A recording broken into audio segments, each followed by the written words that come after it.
Hey everyone, Pugs here with two new reviews for y'all. Today I'm covering Patty Caper and Plankton's Regular. So, an episode that I never see anyone talk about, ever, and an episode that's pretty notorious in the fandom space. What a contrast. I find it amusing when sister episodes have such different receptions like this. There's just some kind of irony in it, I think. Well, I suppose that this is the part where I say that, as always, thank you to everyone who's tuning in today. Y'all are all appreciated, and with that, let's just get right into it. Patty Caper is an episode that reminds me very, very heavily of Spy Buddies. And if you all remember, I absolutely adored Spy Buddies, so it probably does not come as any surprise to hear that I like this episode a lot as well. I generally don't know the reception of this episode, other than the fact that no one talks about it. I wouldn't be surprised if people did not like Mr. Krabs in this episode, given his actions here, which I'll discuss later. This is probably going to be yet another example of me making up an argument to get mad at, but, well, I can do what I want. So I'll be discussing Mr. Krabs once we get to that part of the episode. The first thing I love about Patty Caper is, of course, the atmosphere. It's just so good with the detective mystery-solving feel, and I really love how the mystery we spend our time with in this episode is crafted. Like, there are actually some legitimate foreshadowing moments here, which is super cool to see. Those moments are very subtle, and so while the mystery of this episode may not exactly be one that someone can solve using the information provided, it is one that's solvable when you know the characters in this show. By this, I mean that the way the mystery plays out makes perfect sense to the characterizations we're familiar with. Yes, that includes Mr. Krabs as well, but I'll get there when I get there. Another thing I like about this mystery aspect of the episode is that it keeps Patty Caper engaging and fresh, as many episodes don't have a mystery element like this. That's one of the reasons why I love the episode Squid Noir, by the way. The detective movie feel of this episode just aids it so much, with the interrogations and the lighting and the varying explanation flashbacks, and then, of course, with the ultimate reveal. Moving on, I love the beginning of Patty Caper. Tension is expertly undercut with humor, such as SpongeBob being unable to find a chair, and I really love how dramatic this whole situation is made out to be, with the secret ingredient and the entire delivery being so serious, and the entire restaurant going on lockdown. And then when SpongeBob finds out that the secret ingredient is gone, I love how dramatic he is about it, and the cut to the outside of the restaurant just makes the yelling really funny. From this brief setup, we move into the investigative shenanigans that make up most of this episode, with various characters becoming potential suspects. Patrick also suddenly appears as SpongeBob claims he needs help, and while Patrick's appearance is unexpected, it definitely helps to provide some humor in these tense times, so I'm a fan. It also further parallels Spy Buddies, which is definitely a bonus. The first suspect SpongeBob and Patrick interrogate is, of course, the most obvious one, Plankton. This scene is great. I love the dynamic between SpongeBob and Patrick here, and I love how Patrick just pulls out an entire weapon that could crush Plankton to scare the green dude into talking. Quite the intimidation technique here. Plankton's alibi also makes perfect sense for him. It's also just kind of smart in general, assuming the secret ingredient isn't actually a hodgepodge of ingredients.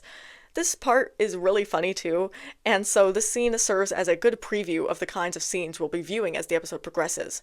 The next culprit on SpongeBob and Patrick's list is Sandy, and this is already a win for me because, as I say all the time, and we'll be saying a lot more just telling you now, Sandy is so underutilized.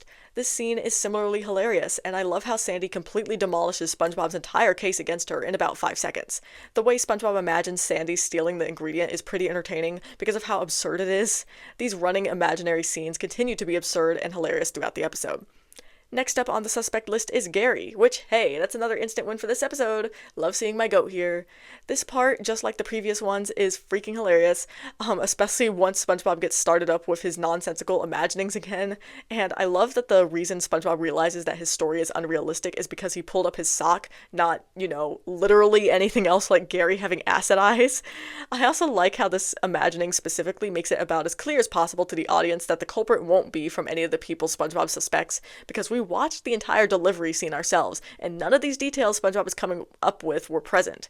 I mean, they weren't exactly present for the final reveal either, but I have my own theories about that. Anyway, Patrick's sketch of Squidward is so funny to me because what did Gary even say to get Patrick to draw that? And that transitions us nicely to our final suspect subject to SpongeBob and Patrick's interrogations, Squidward. SpongeBob and Patrick breaking into his house with no warning is hilarious, like it's so fast-paced the way this scene goes. Squidward's alibi is also pretty sensible for who he is. I like how this section fully disrupts the entire timeline of this story, with apparently the delivery happening possibly days ago. Who cares? This is SpongeBob SquarePants. Things don't have to make any sense. Finally, SpongeBob's forced to return to Mr. Krabs empty-handed. I love how in retrospect, Mr. Krabs is definitely panicking about all the clues that SpongeBob was able to put together, so that's why he immediately shifts the blame onto SpongeBob in a scene that reminds me of the smoking peanut. And yes, that means I'm subscribing to the idea that Mr. Krabs' plan wasn't always to blame SpongeBob, because I feel like that's an uncharitable reading of him. Maybe he was hoping SpongeBob would find someone else to take the fall, or that all of this would go away. Maybe he had no specific plan and was just opportunistic. That would be more in character, I think. He can be pretty tunnel-visioned when it comes to money, which can come at the cost of others, including his boyo SpongeBob, or his own criminal record. Anyway, we of course get the final reveal that the thief was Mr. Krabs all along, who stole the secret ingredients so that he could skimp out on paying the $1.99 delivery fee. Kind of real, if I'm being honest. The ending of this episode is great, with Mr. Krabs being forced to give away patties for free, which of course is torture for him. Well, you know what they say, if you play stupid games, you win stupid prizes. Although, I don't like using that word anymore, so maybe I'll just say that foolishness begets foolishness. Yeah, that works. I really like Patty Caper. It's such a fun episode with a great structure and atmosphere, and it's simply hilarious to boot. It's one of those episodes that you shouldn't think too much about, which, hey, turning your brain off can be a good thing sometimes. But even if you don't turn it off, overthinking this episode can be fun as well. At least it is for me. Obviously, I suppose that since I've been comparing it so much to Spy Buddies, I should go ahead and complete that comparison by saying that I like Patty Caper ever so slightly less than Spy Buddies, largely because the ending of that episode is just some top tier shit. But that doesn't make Patty Caper any less than amazing tier, where it comes in with a score of 9.5 out of 10. Oh goodness me, who's ready to tackle another notorious episode? Plankton's Regular is an episode that has a pretty bad reputation, or at least it definitely used to. Some of my knowledge on public reception of SpongeBob SquarePants episodes are still heavily influenced by the 2013 to 2016 era of cartoon reviewers, so it's hard for me to say what the public consensus is outside of that sphere and time. I can say that personally, I used to think very little of this episode, like I was not a fan of it. I'm sure it will come as a surprise to no one, thinking of how these reviews have been going, that my opinions on this episode have changed, and I can tell you now that they are hardly so drastic. The beginning of Plankton's Regular presents us with Plankton stewing in his misery and failure, and I think that this is a pretty good start to things. The startled laughter that emerges from me when he rips off his skin is probably a good sign, right? Well, it's no matter, because we'll find out soon enough as the plot gets rolling real fast with Nat walking into the chum bucket and asking for a chumstick. I like that this episode utilizes a common background incidental fish instead of inventing a new side character. While I do love the one-off side characters, I do wish this show leaned more into utilizing the background fish, though I do like how new episodes sometimes find a bit of a middle ground by making new background fish that are sometimes elevated to minor or major characters like Lady Upturn or the Cop Lady. Okay, well, anyway, all of this is besides the point. Let me move back into the episode now. Plankton's disbelieving reaction is pretty funny and likely mirrors all of our reactions as well. It certainly mirrors mine. But you can't help but feel a little happy for the little guy for finally managing to get a customer who likes his food. It's even easier to feel happy for him after seeing him completely break down in the first few seconds of this episode, which I imagine was the point in including that scene. The only thing I don't like in these first few minutes is that there's not really all that much to laugh at. I was engaged otherwise, but perhaps that does not bode very well for the episode. Moving on, we cut to the Krusty Krab, and I'm just going to be honest and say this up front. I wish this entire part of the plot was cut. In fact, I think that this episode would have worked far better as a short, and just have it be about Plankton and Nat, with everything going the way it does, just without Mr. Krabs and even SpongeBob, because it is this content that really brings the episode down. Not the only content, but a large factor. As it is, this Krusty Krab stuff feels unneeded. I understand why it's here, because this is an episode about Plankton and the chum bucket after all, but the material we're given here just makes both Plankton and Mr. Krabs look bad and annoying. Plankton, because his completely unearned smug satisfaction is just irritating. Mr. Krabs, because of his obsession to not let Plankton even have one regular customer, when having that one regular customer is not even a threat to him business-wise. If this episode took an approach more like Penny Foolish, and that Mr. Krabs hates the idea of even losing this one visible representation of money, then it might have been more entertaining, but the episode plays it more like Mr. Krabs just hates the idea of Plankton having any modicum of success. It's a justification that feels more in line with the Mr. Krabs we'd see in an episode like One Course Meal, and so while it is within the realms of his character, it is not a part of his character that I enjoy.